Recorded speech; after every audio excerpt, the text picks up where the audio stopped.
All right, time now to see what's making headlines in the business world. Joined from the business desk by Anke Ula. Morning to you, Anke. Morning, Will. You've been looking at the fallout from the arrest of Huawei's chief financial officer in Canada. That's right. It was a very aggressive move by the United States, which requested the arrest of Meng Wanzhou, reportedly in relation to Huawei's violations of sanctions on Iran. Now, Washington suspects the Chinese telecoms giant of using the global banking system to conduct illegal transactions involving Iran. Now, Meng is expected to appear in court this Friday for a bail hearing as she awaits a possible extradition to the United States. Complicating matters further for Huawei, Japan is reportedly mulling plans to ban government purchases of equipment from the company and from another telecoms company, ZTE, to beef up its defenses against intelligence leaks and cyber attacks, a move that China says is seriously concerning. Well, markets around the world saw heavy losses yesterday after the news of Meng Wanzhou's arrest broke. This session, Asian markets finally got a bit of relief after 3 days of consecutive drops over fears that this arrest could throw a wrench into trade talks between Washington and Beijing. Now, as you can see, the Chinese markets, Shanghai was about flat at close. Hong Kong still losing a bit, but way smaller losses than we've seen in previous days. Tokyo's Nikkei closing up 0.8% and Seoul's Kospi around 0.33%. Here in Europe, basic resources and tech stocks rebounded strongly from their losses during yesterday's session. All major indexes in the green, with strong gains for Paris's CAC 40, Frankfurt DAX up about 0.6%, and London's FTSE up 0.7%.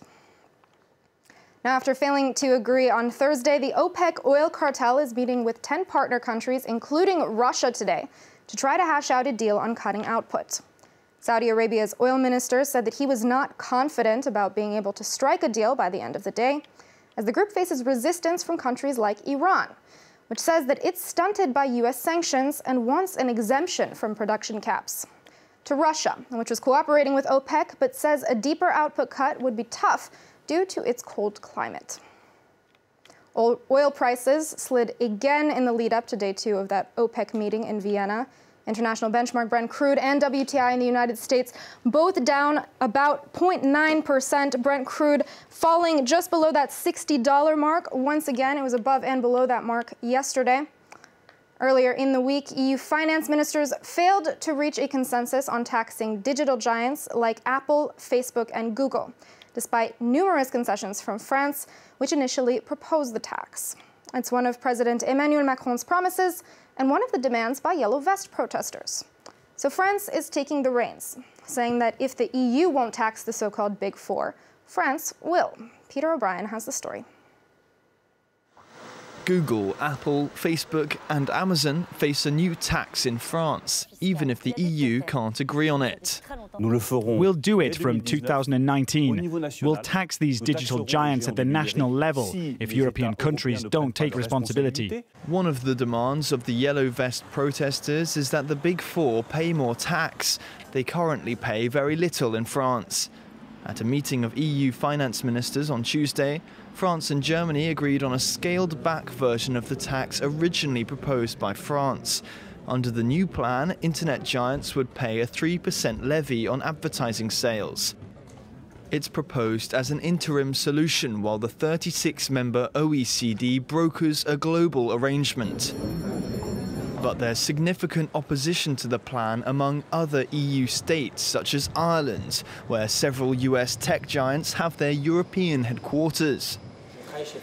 This analyst says that for the tax to be effective, Europe needs to act together. If France decides to unilaterally change its fiscal policy with regards to the Big Four, that could incite these firms to change their growth and recruitment strategies. There shouldn't be different rules. This would incite them to set up in one country rather than another. In response to the French government, Facebook insists it'll pay its taxes in every country it operates in.